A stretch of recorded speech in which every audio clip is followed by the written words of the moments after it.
é o sacrifício e o sacerdote perfeito. Foi um sacrifício ofertado uma única vez. Ele é a nossa propiciação. Oi, Lucas. O pessoal das congregações acho que te conhece, sabia que eu falo muito, né? Oi, Lucas. Vai, Lucas. Essa questão aí do intermediário. Os católicos também dizem que por que oram para Maria? Porque por sermos pecadores, nós não podemos nos aproximar de Jesus. Então, o homem ora para Maria, que pede para Deus, não, pede para Jesus, que pede para Deus. Aí Deus responde para Jesus, que responde para Maria, que responde para nós. Isso que o Lucas está dizendo, pessoal, quem aqui já assistiu o Alto da Compadecida?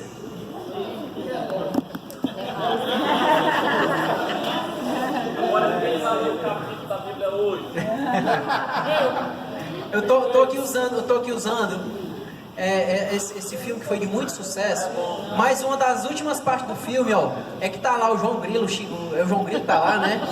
O Lampião, tá lá um monte de gente. E Jesus está lá intercedendo por eles. E o diabo, não, mas eu vou condenar ele, porque tal, ele foi um lampião e o João Grilo mentiu demais. E aí ele apresenta uma série de culpas daqueles homens e mulheres que estão lá. Da mulher que traiu o marido, do homem que era o corvo manso, né? E aí vai todo mundo ser condenado. Aí pegando o gancho do que o Lucas está dizendo. Aí o João Grilo vai dizer assim, mas eu apelo. Aí o que o diabo diz? Ah, para ela não. É fato isso que o Lucas está dizendo. Eles têm Maria como uma intermediária mesmo, que ali no filme deixa claro que nem Jesus podia perdoar eles. Jesus só perdoou porque Maria intercedeu junto ao filho. Olha o absurdo que é. Olha o absurdo que é. Aí aparece lá, né, a Fernanda Montenegro e tal. E misericórdia. Assisti.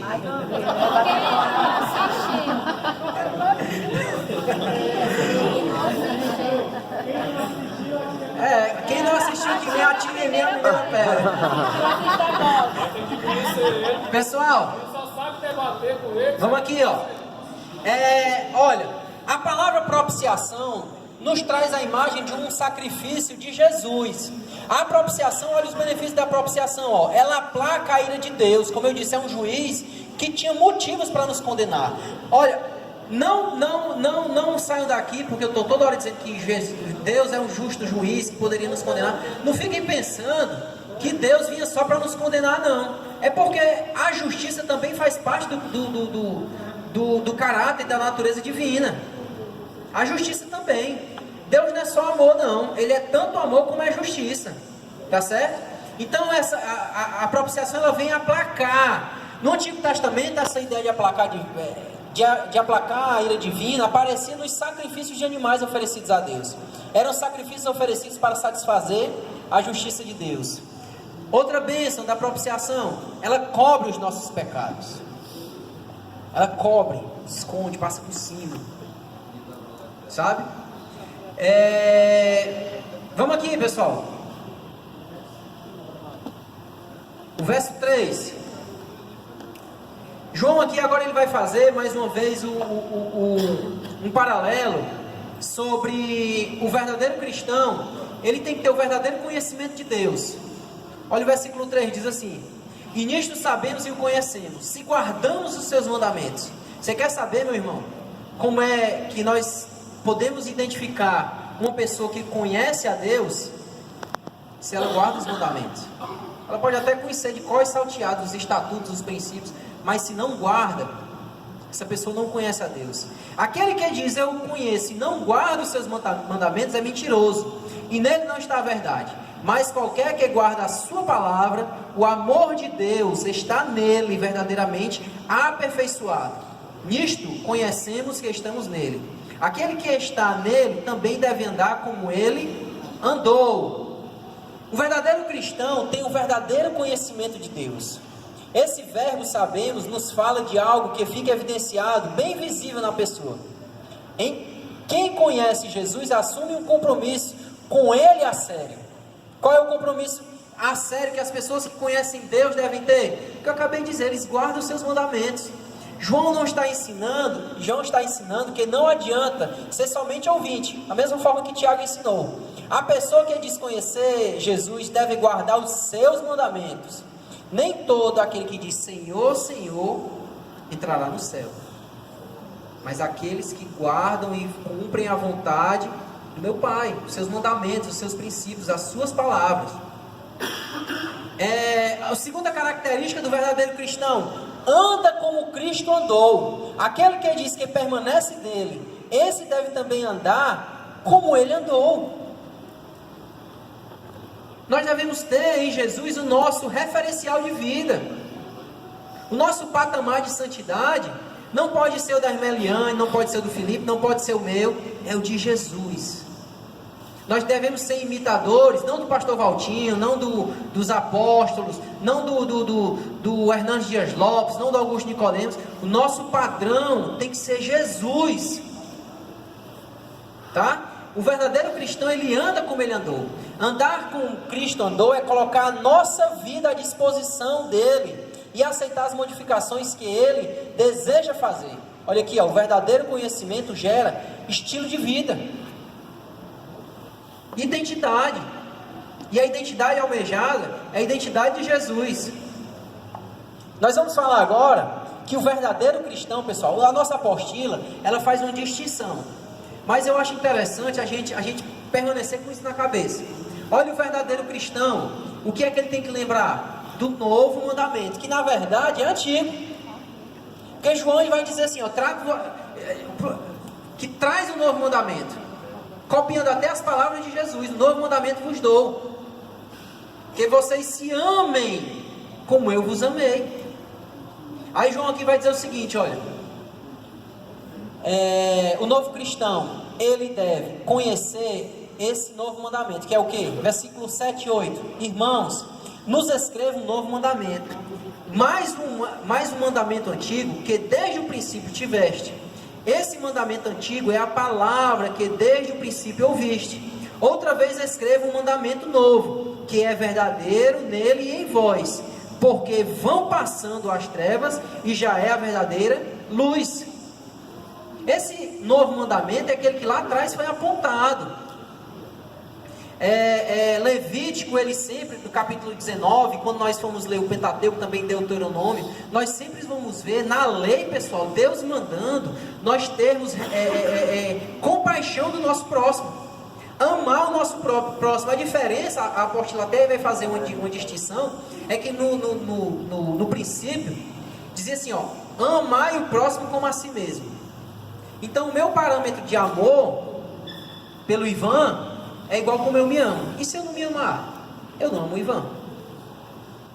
Ele coloca assim a questão, o degrau do amor, da mesma forma que eu me amo, eu tenho que amar o meu irmão. Só que Jesus vem e eleva o padrão. Vocês devem se amar como eu vos amei. Sabe de que forma a igreja, o mundo deve identificar a igreja, pessoal? Um grupo de pessoas que se amam como eles amam a si mesmo. Um grupo de pessoas que tem a necessidade do outro como se fosse a sua. E aí a gente está longe disso, porque Jesus, ele eleva o padrão a esse patamar. Amem-se como eu vos amei. E aí, se a gente for pensar no amor de Cristo, ele morreu por nós. Então é algo que nós devemos lembrar, mas que desde o princípio é colocado aqui, ó, batendo, e é uma barreira difícil a ser quebrada. Sabe por quê? João aqui, ele está escrevendo para a região da Ásia Menor, provavelmente em Éfeso. E aí Paulo, escrevendo aos Efésios, na sua carta, ele vai dizer que ele se alegra quando ele tem notícia do povo de Éfeso, porque o amor dele, a caridade deles entre si, é algo que chega aos ouvidos de todos. Todos conheciam a igreja de Éfeso como uma igreja amorosa. Passaram-se alguns anos depois do escrito de Paulo, quando ele escreveu a Éfeso. Aí está lá João escrevendo Apocalipse. Aí o próprio Jesus tem uma queixa contra a igreja de Apocalipse. Qual é a queixa? Porque esqueceram o primeiro amor. De Éfeso, a igreja de Éfeso. Esqueceram o primeiro amor. Tão rápido, passou-se um tempinho, esqueceram o primeiro amor. Negligenciaram aquilo que desde o princípio deveria ser lembrado. Quem dirá hoje, né? Então esse novo mandamento que é antigo, é por quê? Porque desde lá da lei é falado sobre isso. O próprio Deus, quando institui a lei, ele diz assim: olha, quando vocês estiverem colhendo as espigas, o que for caindo, deixem aí para os seus irmãos menos favorecidos. Lembrem-se deles. Mas aí não acontecia. Então, desde a lei, essa questão do amor, ela era enaltecida. Cristo nos dá um novo padrão de amor, foi o que eu já falei. E aí, pessoal, nós vamos aqui para mais um texto, mais nós vamos pular até essa parte aqui, porque é muito importante a gente falar desse assunto aqui agora, tá? Nós vamos falar sobre os anticristos, que tem se feito dentro da igreja e no decorrer dos séculos aí. O espírito do anticristo já está no nosso meio. 1 João 2,15 vai dizer assim: não ameis o mundo, nem o que no mundo há. Se alguém ama o mundo, o amor do Pai não está nele. Porque tudo que há no mundo, a concupiscência da carne, a concupiscência dos olhos e a soberba da vida, não é do Pai, mas do mundo. Na verdade, existe esse trecho aqui antes de nós entrarmos no anticristo. E o mundo passa e a sua concupiscência, mas aquele que faz a vontade de Deus permanece para sempre. João, nesse texto aqui, nesse trecho, nessa passagem, João ele vai falar mais uma vez de paralelos, extremos, mundo e igreja. Aqueles que estão no mundo, que o mundanismo está dentro dele, e aqueles que estão em Cristo, que são guiados pelo Espírito. E a primeira coisa que João diz, não ameis o mundo, nem o que no mundo há. Muitas vezes, pessoal, nós pensamos que o mundanismo, que nós não podemos entender esse mundo aqui como o cosmos, como o universo, porque sempre o que Deus criava lá em Gênesis, quando nós vamos ver, viu Deus que a luz era boa e se agradou. Ele criou a luz e viu que era bom. No final de tudo, Deus olha e diz assim, e ele se agradou da sua obra. Tudo que ele tinha feito, ele tinha se agradado. Então esse mundo aqui, para começar, não é o universo. Esse mundo aqui é um sistema, tá? É um conjunto de comportamentos, de fatores que vão contra, de acordo, são totalmente contrários, ensinamentos, comportamentos, palavras totalmente contrárias à vontade e à pessoa de Deus. E o que é que João está dizendo? Não ameis o mundo e nem o que no mundo há, porque se alguém ama o mundo, o amor do Pai não está nele. Esse rival é o mundo. É um sistema, uma sociedade organizada, um sistema de valores que é completamente antagônico a Deus. Esse sistema, João chama aqui de mundo. Quando nós, em outros textos, nós vemos o presente século. Tudo que se confronta e se opõe a Deus é mundanismo. E aí nós vamos ver quais são, em torno de que, pessoal, esse sistema e todas essas atitudes pecaminosas, em que elas se resumem, o versículo 16. Porque tudo que há no mundo é a concupiscência da carne, a concupiscência dos olhos e a soberba da vida. Todos os pecados, pessoal, eles vão girar em torno desses três aspectos aqui. Primeiro, a concupiscência da carne. Primeiro a gente tem que dizer o que é concupiscência. É um desejo forte, é uma paixão, é aquela inclinação que a nossa carne tem em praticar aquelas coisas. E o que é soberba? É um orgulho desmedido. Desejo da carne é tudo aquilo que meus desejos naturais me levam a fazer. Depois vocês leiam Romanos 8. É mais do que ambição ou desejos sexuais. Muitas vezes, pessoal, a gente acha que desejo da carne é só aqueles pecados que permeiam esse aspecto sexual. Mas nós vamos ver daqui a pouco no trecho aqui de Gálatas que é muito mais do que isso. É muito mais do que isso. Não se resume apenas a esse aspecto. Se referem a comida, prazeres, a atenção só para os meus problemas e etc. O que me leva a fazer isso e o que me leva a fazer só o que eu acho bom para mim. Aí nós vamos ver aqui quais são esses pecados e essas práticas que a carne ela tendenciam a fazer, como está aqui no texto de Gálatas 5,17. Eu comecei aqui no 19, Porque as obras da carne são manifestas, a quais são adultério, fornicação, impureza, lascívia, até aqui, aspectos sexuais. Aí agora, idolatria, feitiçaria, inimizade, porfia, emulações, iras, pelejas, tudo a minha carne deseja, pessoal, está aí, ó, escrito em Gálatas. Essa é a concupiscência da carne. Mas aí nós vamos ver que existe outro aspecto, que é a concupiscência dos olhos. Eu preparei esse slide, deixa eu achar aqui. Desejo dos olhos, a concupiscência dos olhos.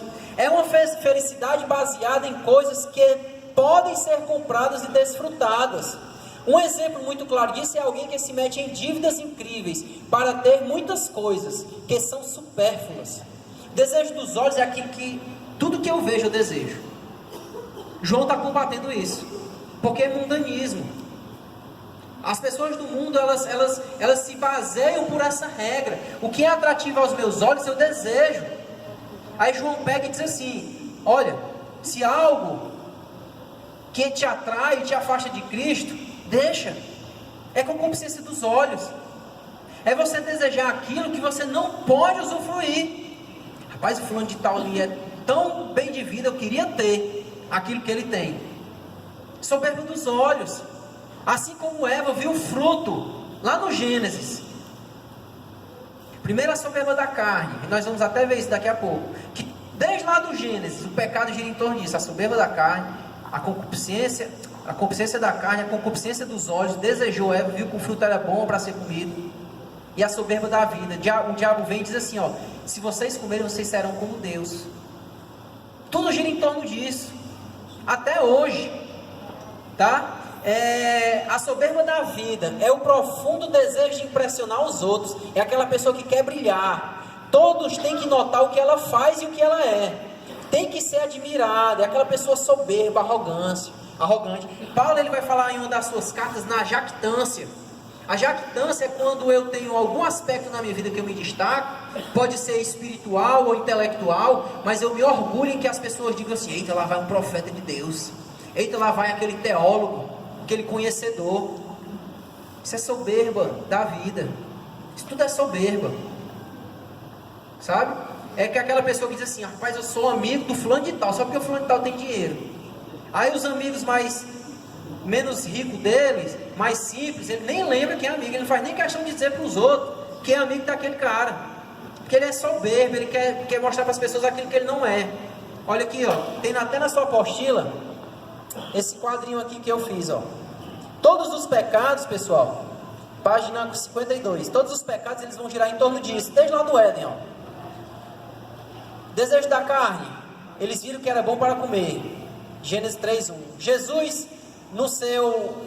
quando ele se retira para o deserto para ser tentado, ele é conduzido pelo Espírito e o diabo se apresenta lá depois de 40 dias. Ele oferta que, caso ele o adore, ele transformaria aquelas pedras em pão. Desejo da carne. Jesus foi tentado nesse aspecto. Desejo dos olhos. Eva viu que era agradável aos seus olhos, o fruto era bonito, era delicioso. E o pecado muitas vezes ele é atrativo aos olhos, aparenta ser delicioso, mas a consequência é perdição. O próprio diabo diz o seguinte: ó, se tu me adorar, eu te dou os reinos. Olha aí, rapaz, que oferta. Uma simples adoração, ele dominaria tudo, todos os reinos. Soberba da vida. A serpente diz isso, ó: não, rapaz, Deus diz para vocês não comerem desse fruto, porque no dia que vocês comerem, vocês serão como ele, conhecedores do bem e do mal. Soberba, entendimento, saber mais do que os outros. Tem oferta, pessoal, que você tem que ver de quem ela vem. Pode até parecer boa, mas quem é a fonte dessa oferta? Por mais que o fruto seja agradável, ele é oriundo de que árvore? Temos que prestar atenção nisso, tá certo? E aqui eu queria falar bem rápido. Quem chegou mais no final, pessoal, eu disse que a gente iria caminhar até onde desce na carta de 1 João, tá certo? O que é que eu oriento a vocês? Lerem o final dessa carta, mas nós tocamos aqui nos pontos chaves dessa carta: o amor ao próximo, a questão das heresias, do gnosticismo, da mentira lá do Cerinto, do docetismo, dos docetas. Falamos a respeito do contexto que João escreveu essa carta. Então, a partir desse versículo, eu ainda vou falar um pouco desse capítulo 2, bem rápido, 5 minutinhos. Vocês forem terminar, tenham essa lente de leitura, rapaz, João aqui, praticamente todos os versículos, está falando do oposto do que é a luz e as trevas. Está dizendo que a luz, ela se contrapõe às trevas. Comportamento ele vai estar falando. Vai estar muito implícito aqui no capítulo 3, quando ele for falar de pecado, é aquilo que nos distancia de Deus, é treva. Ele vai tornar esse assunto recorrente mais uma vez. Vai falar do verdadeiro amor que tem que existir entre os filhos de Deus, e não é semelhante ao de Caim. Vai falar mais uma vez dos falsos profetas que disseminavam heresias. E aí João ele vai dizer que nós temos o suficiente para julgar esses profetas e as suas profecias, que é a própria palavra de Deus e o Espírito Santo que habita em nós. Então tudo que foi falado até agora dá para vocês terem pleno conhecimento e interpretar esse livro de 1 João. Mas eu quero falar aqui somente dos anticristos, como fala a partir do versículo 18. Eu prometo que 10 horas em ponto eu calo a boca, 5 minutinhos. Versículo 18 diz assim, ó: filhinhos, já a última hora, como ouvistes que vem o anticristo, também agora muitos se têm feito os anticristos, porque onde conhecemos que é já a última hora. Saíram de nós, mas não eram de nós, porque se fossem de nós, ficariam conosco. Mas isto é para que se manifestassem que não são todos de nós. E vós tendes a unção e sabeis tudo. Tem a unção aqui, pessoal, é já ter o selo do Espírito Santo, já ser batizado, já ter recebido, já ter a plenitude do Espírito Santo dentro deles. Não vos escrevi porque não soubestes a verdade, mas porque sabeis, e porque nenhuma mentira vem da verdade. O mentiroso, quem é mentiroso senão aquele que nega que Jesus é o Cristo? E o anticristo, esse mesmo, que nega o Pai e o Filho. João aqui ele vai dizer, pessoal, que no meio do povo de Deus, dentro da igreja existem falsos mestres e aquelas pessoas que disseminam mentira. Em 2 Tessalonicenses, Paulo ele vai falar sobre o homem da iniquidade, o homem do pecado, que é exatamente esse anticristo. O anticristo é uma pessoa, ele se materializa numa pessoa que vai contrária à pessoa de Cristo. Tudo aquilo que vai contra Cristo é anticristo. O nome já se explica, é autoexplicativo. E João ele diz assim, olha, eu não quero dizer para vocês que Jesus vai voltar amanhã, depois de amanhã. Ele não pode dizer isso, ninguém pode. Mas uma das características que o fim está próximo é esse espírito do anticristo que se levanta. Olha aqui uma coisa para mim. Hoje em dia nós não vemos pessoas que demonstram ser anticristo. Mas nós vemos sistemas que se opõem a Cristo. Nós vemos política, nós vemos filosofias que vão contra os ensinamentos bíblicos, que querem relativizar tudo. E quando a gente vê essa relativização, que muitas vezes o fundo desse relativismo é o amor, não é porque nós temos que nos respeitar. Muitas vezes a desculpa é essa. Mas quebra princípios instituídos pelo próprio Deus. Vai contra Deus e contra Jesus. Esse é o anticristo. Porém vai existir um homem que a plenitude do anticristo vai estar sobre ele. Isso aí nós vamos ver com certeza lá quando o Filipe estiver falando de escatologia. Quando o Espírito Santo for retirado dessa terra, vai se manifestar o homem da iniquidade. E ele vai ser contrário a tudo que é de Deus. Mas por enquanto muitos têm se feito anticristo, porque negam e pregam diferente do que Jesus ensinou. Vai contra os princípios. E uma dessas características desses anticristos que estava infiltrado aqui nessas igrejas que João escreve, é que aquele que nega que Jesus é o Cristo, como o gnosticismo teimava em não dizer, ou até mesmo os judeus. Cristo, pessoal, não é sobrenome de Jesus. Cristo é um título, é Messias. Cristo é título, não é sobrenome. Então o espírito do anticristo, ele nega que Jesus é o Messias, aquele que veio salvar e redimir o mundo. Aqui dentro dessa igreja existia essa mentira, que negava, olha o que é que diz a parte B do versículo 22, o anticristo é esse mesmo, que nega que o Pai e o Filho. João aqui está dizendo o seguinte, se você nega que Jesus é o Cristo, você também nega o Pai. Porque muitos dizem, rapaz, eu acredito em Deus como Criador, como aquele que nos ama, como aquele que é todo-poderoso, que está acima de tudo. Mas peraí, né? Dizer que Jesus é o próprio Deus e é o Messias não dá. Tinham pessoas dentro dessa igreja que diziam isso. E o espírito do anticristo, quando nega o título de Jesus como Messias, o propósito de messiânico de Jesus, ele está negando o Pai também. Porque nós vimos nesse instante em João 10:33, que o Pai e o Filho são um. O próprio Jesus diz isso. Eu e o Pai somos um. Somos um. E nós temos que ter cuidado, pessoal, porque até hoje existem heresias, existem religiões, e nós devemos conhecer pelo menos as doutrinas de fé, os ensinamentos de algumas religiões base, para que nós possamos confrontar. O Testemunho de Jeová vai dizer isso. Jesus foi um grande profeta e tal, mas ele é criado por Deus, ele é uma luz que emanou de Deus. O Testemunho de Jeová até hoje prega isso. Resquício do gnosticismo. Não, Jesus ele não é o próprio Deus, não. Porque uma vez perguntaram a ele, um dia que ele volta, ele disse que nenhum sabe, somente Deus. Ele não sabe interpretar essa parte em que Jesus ele se esvazia. Ali ele está respondendo, a plenitude humana dele ali estava respondendo. Mas ele em nenhum momento quis usar a onisciência dele, deixou lá com o Pai.